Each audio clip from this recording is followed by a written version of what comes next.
வணக்கம் நண்பர்களே, நீங்கள் தினமும் சாப்பிடும் ஒரு பொருள் ஒரு நாட்டில் ஜெயில் தண்டனைக்கு காரணமாகும் என்றால் நீங்கள் நம்புவீர்களா? உலகத்தில் சில நாடுகளில் மிகவும் சாதாரணமான விஷயங்களே மிக கடுமையாக தடை செய்யப்பட்டிருக்கிறது. இன்று அந்த மாதிரி உங்களை அதிர்ச்சியடைய வைக்கும் சில தடை செய்யப்பட்ட விஷயங்களை பற்றி பார்ப்போம். ஒரு மீனை சமைக்க லைசன்ஸ் வேண்டும் சொன்னா நீங்க நம்புவீங்களா? ஆமாங்க, ஜப்பான்ல ஃபூகு என்று அழைக்கப்படும் பெப்பர் பீஸ். இது ரொம்ப காஸ்ட்லியான டிஷ். ஆனா இதில் விஷம் இருக்கும். அதனால இதை சாப்பிட செஃப் லைசன்ஸ் வேண்டும். இதை சரியா குக் பண்ணலன்னா அது உயிருக்கே ஆபத்தாயிரும். அதனாலதான் ஜப்பான்ல ஃபுக்கு குக் பண்ண செஃப்புக்கு ஸ்பெஷல் லைசன்ஸ் வேண்டும்.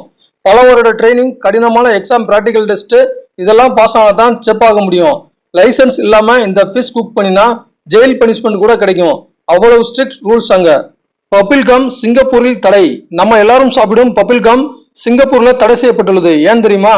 மக்கள் சாலைகளில் எங்கும் தூக்கி போடுவதால் நகரம் அசுத்தமாகி விடுகிறது. அதனால அரசு பப்பிள்கம் விற்பனையை தடை செய்தது. இப்போ கூட இது ஸ்ட்ரிக்ட் ரூல்ஸா கடைபிடிக்கிறாங்க. அமெரிக்காவில் கிண்டர் சர்ப்ரைஸ் சாக்லேட் தடை. கிண்டர் சர்ப்ரைஸ் என்பது ஒரு சாக்லேட் முட்டை போல இருக்கும் ஸ்வீட். இதன் உள்ளே 2 பகுதி இருக்கும். ஒரு பக்கம் சாக்லேட், மற்றொரு பக்கம் சிறிய டாய். இதுதான் சர்ப்ரைஸ் கிஃப்ட். அதனால இதுக்கு சர்ப்ரைஸ் என்று பெயர். குழந்தைகள் சாக்லேட் சாப்பிடும்போது டாய் கிடைக்கும். அமெரிக்க சட்டப்படி உணவின் உள்ளே சாப்பிட முடியாத பொருள் இருக்கக்கூடாது. இப்போது நிலைமை என்னன்னா, பின்னர் அந்த கம்பெனி ஒரு சேஃப் வெர்ஷன் வெளியிட்டது, கிண்டர் சாய். இதில் சாக்லேட் ஒரு பக்கம், டாய் இன்னொரு பக்கம் இருக்கும். அதனால இப்ப இது யூஎஸ்ஏல அலோட் பண்ணிட்டாங்க. டென்மார்க்ல குழந்தைக்கு பேர் வைக்கும் முறையை பாருங்க. உங்க குழந்தைக்கு என்ன பேர் வைக்கணுங்கிறது கவர்மெண்ட் அப்ரூவ் செய்த லிஸ்ட்ல இருந்து தான் பேர் வைக்க முடியும். அப்படி இல்லைன்னா நீங்க பெர்மிஷன் தனியா கேட்டு வாங்கி தான் வைக்கணும். ரஷ்யாவில் காரை ரொம்ப சுத்தமா வச்சுக்கணும். ரஷ்யாவில் டேட்டியா கார் ஓட்டுனா கண்டிப்பா ஃபைன் போடுவாங்க. கார் நம்பர் பிளேட் கிளியரா தெரியணும். அதனால கிளீன் இல்லைனா ஃபைன் கண்டிப்பா கட்ட சொல்லுவாங்க. சீனாவில் கூகுள் இல்லை.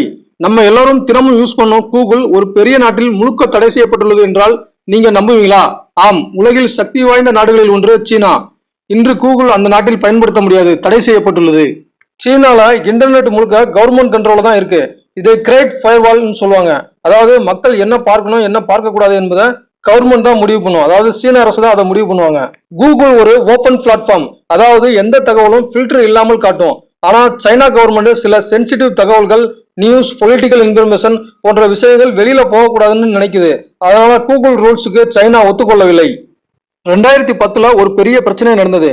கூகுள் மீது சைபர் அட்டாக் நடந்தது என்று கூறப்பட்டது. அதோடு கவர்மெண்ட் சென்சாருக்கும் கூகுள் எதிர்ப்பு தெரிவித்தது.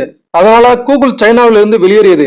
சுருக்கமா சொன்னா தகவல் கட்டுப்பாடு, அரசியல் பாதுகாப்பு, இந்த 2 காரணங்களால் தான் கூகுள் சைனாவில் தடை செய்யப்பட்டது.